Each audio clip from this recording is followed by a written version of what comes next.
Hi, everyone. I'm Kristin Denham from Western Washington University, the Department of Linguistics. My name's Kirsten Drickey, and I teach Spanish at Western. Hello, I am Andrew Blick, and I am with Outreach and Continuing Education at Western. So we just want to tell you a little bit about an initiative that we have at Western and get your input and advice for this project that we'll talk a little bit about, the smaller project we're currently involved in, and a larger project which we hope will involve many of you out in the community. And yeah, so this is called LangWA. And yeah, why don't one of you talk a little bit about the background of LangWA? Yeah, so LangWA is a collaboration that the three of us working on different projects related to language access, language education, had multiple conversations about and decided that, we wanted to put something together. Didn't really know exactly what it was that we were going to be putting together. So that's why we're starting with the needs assessment, figuring out what the needs in the community are. And so what we want to do today is first, again, talk a little bit about LangWA and then opportunities for collaboration. So we have a survey. I'm sure you all get lots of surveys all the time. So, it's something that we're looking for feedback. What are your organizational needs? What needs are you seeing in the community? And then we're also collecting information for people who maybe want to participate in a different way. So if you want to sit on some sort of an advisory group of this nebulous thing that we have kind of out there and are trying to turn into some sort of a reality. And ultimately our goal for this project is we're going to seek grant funds to get some sort of centralized effort that's cross-organizational, cross-institutional, that can connect people, communities that have needs with existing services, with people who are working in those areas.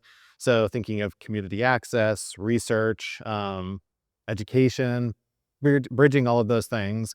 And thank you all for inviting us today because we had some conversations and this is something that seems like there's a huge need here. So this is one of the reasons why we're excited to participate today. I think we already talked about that, but that's our about LangWA definition. So what we're doing now in terms of just general timeline, unless someone else wants to. Yeah, go. Okay. Right now we're doing a survey, we're collecting information. Spring, we're going to have focus groups, community collaboration. Then in summer, we're going to be doing some sort of an analysis or write-up. We are more than happy to make that information available to anyone. We already have some great responses to the survey about language access needs, all sorts of really interesting things. We are applying for the Spencer grant, which is due in fall. So this would hopefully put, again, that structural piece with funding, the ever needed and ever absent thing from most of our programming in place. So that's kind of our short timeline. And then beyond that, we want to do more. We want to be involved. So as you have projects that you're working on, definitely feel free to reach out and we can go from there. So opportunities for collaboration. We're more than happy to network, talk with you about your organizational needs. We may not have something in place today that can necessarily help with that. But our goal is to be able to, we have some resources to hopefully start making some of those connections, make things, visible if we can. We really want advisory people that are working in these spaces in different sectors that can provide us with information. So that's something that we're really interested in. And then also with the Spencer grant, if you're like, hey, this sounds fun, I want to be involved in that, let us know, because we're also looking for co-PIs because we want this to be collaborative. We want it to represent, we don't want this to be just Western. We want it to be a community thing. We just happen to be at Western. So that's where we're starting from.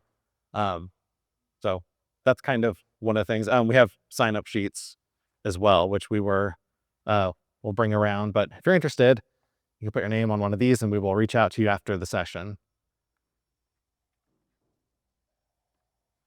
So the survey that we've talked about, and maybe You don't have to do it right now. It's not but we've made it easy. Yeah. You wanna...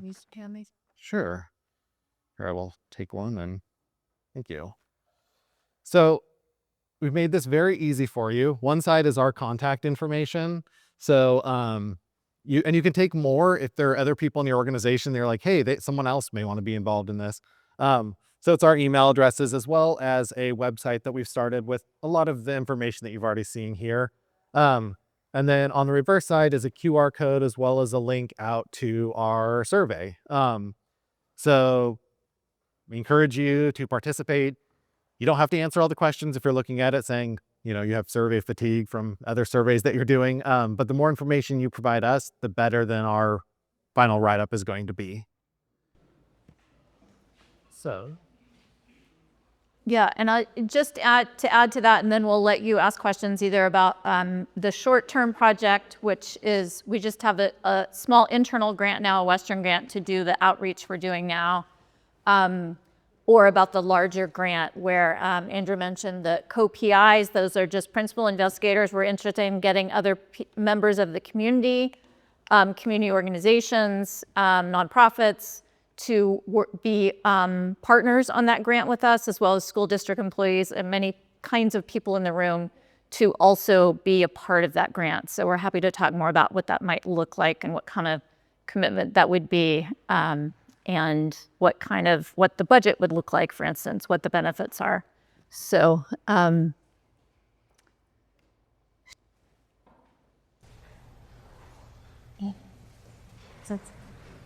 This is one of our questions for you all, which I know we're here to address as well, or what are the language needs of Waukon counties? What kinds of language support are needed in your organization? Opportunities, challenges, resources, and supports. So perhaps you could take a couple of minutes at tables and talk and then share out. See. For the questions, I'm sorry you start. I'm Zeno at Matt Baker Foundations. Can you tell me a little bit about the catalyst for this small research project and how maybe you all have included folks most impacted in your initial project? What kind of ideas and ongoings and where this came from? yeah, it's a good question. Sure. Who wants to? Go for it. Okay. So yeah, in terms of the initial data collection, figuring out what the community, we're still there. That's kind of where we are now. And that's why we're doing the needs analysis.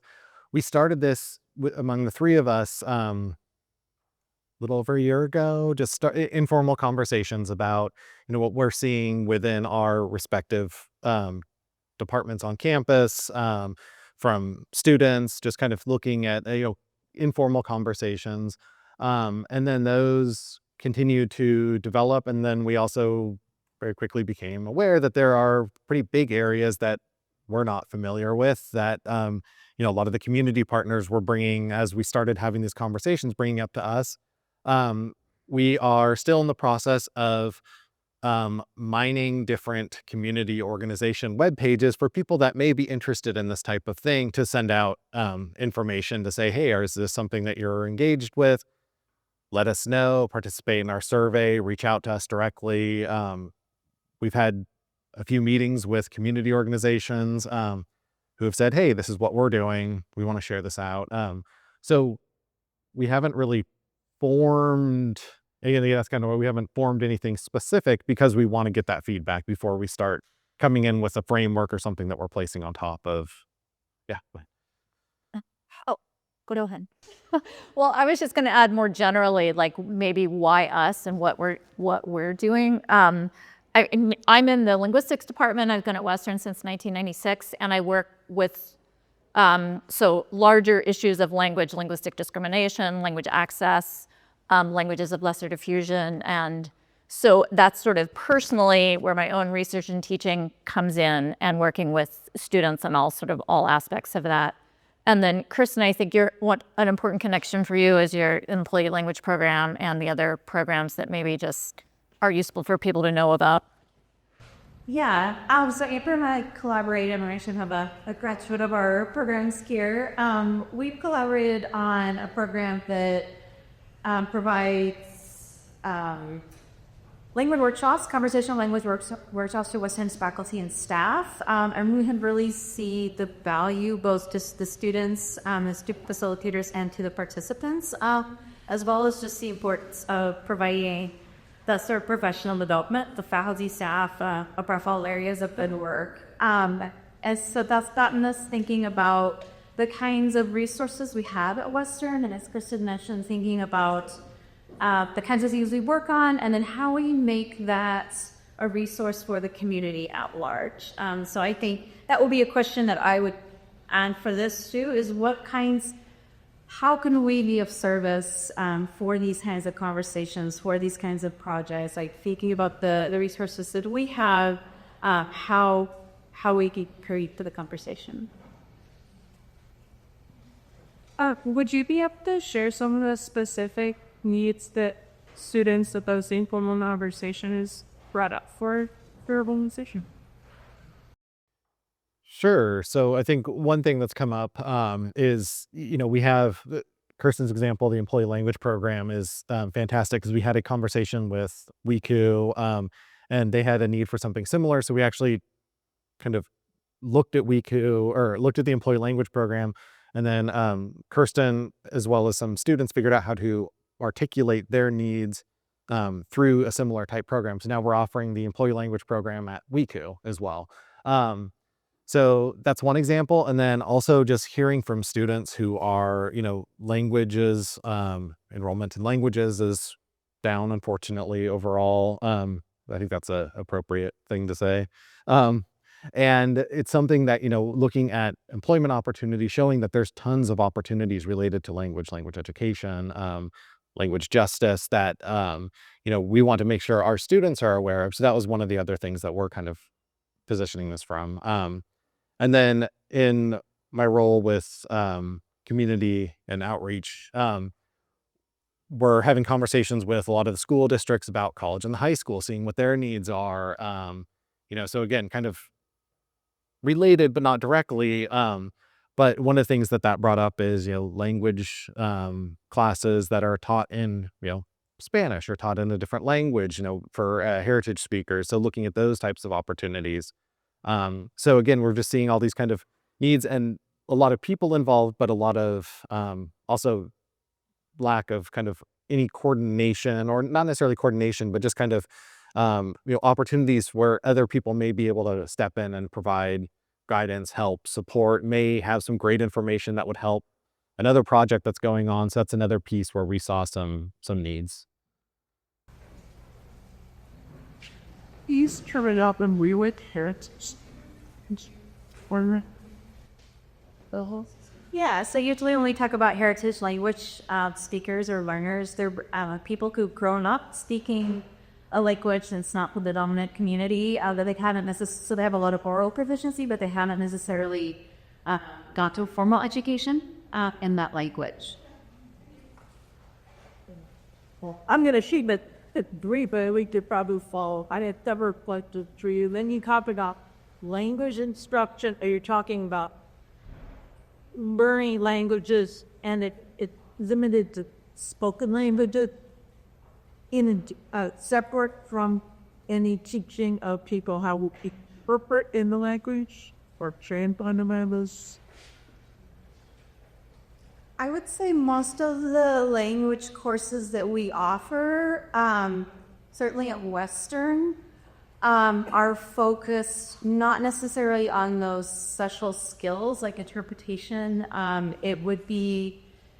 It's more about achieving fluency and achieving proficiency, reading, writing, and then folks would need additional training to pass that kind of certification. So, yes. Well, that I want to, because those were really different skills than one of the big myths in mind of that anybody excerpt and insert it in interpreter or translator. And my other thing is real quickly, but actually he's been in contact with people across programs that have been just looking in her community. I don't know if you were familiar with it, but there was an active IBET program in Whatcom County and in Pierre County.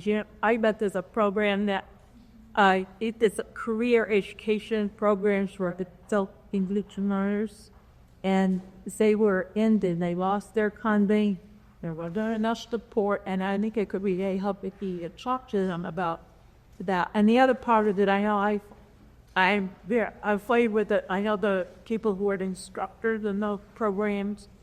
One of them, the like of Pierce counties, although had in the loss, but we're never. So one of the things that was happening, besides the lack of institutional support, is that when they finished the training, they couldn't get bio employment. Well, that have to be included in the foods. It's capital by DEST, DEST, and I don't know what the winning that great people are. Thank you. That's really, I mean, these are the kinds of things that we want to learn from you all. And I think that's just as chair of the linguistics department, I'm the one who receives the email when people are like, we need interpreters for these languages, or how many languages are in Whatcom County, and all these kinds of questions that I don't have the answers to. So we're hoping to build up that body of knowledge with the community, and maybe have this place, this not a physical place, but this initiatives help with some of what you're all doing already and engaged with. So thank you for that. And I guess just mentioning the Whatcom and Skagit is just where we're focusing right now, but ultimately this would be statewide.